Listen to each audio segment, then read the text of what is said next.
बांडे पाटील यांच्या वतीने चाललेलो आहे आणि बांडे पाटील यांच्या वतीने पळसदेवला गावामध्ये जाणार आहे आणि तिथे आम्हाला नाश्ता आहे आणि तिथून पुढे आम्ही देवकर दुपारचे जेवण, नंतर गलंडवाडीला संध्याकाळचे जेवण घरोघरी.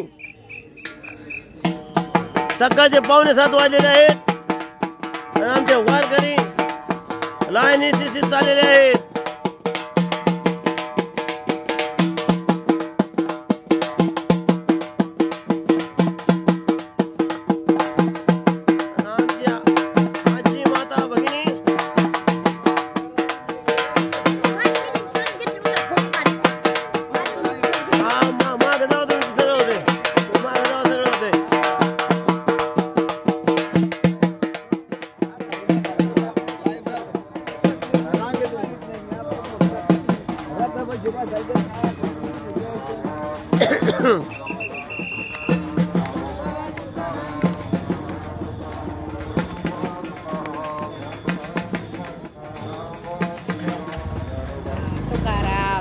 मार्किंग व्हायला काय करून यायला नको, आम्ही तुमच्या घरी यावं.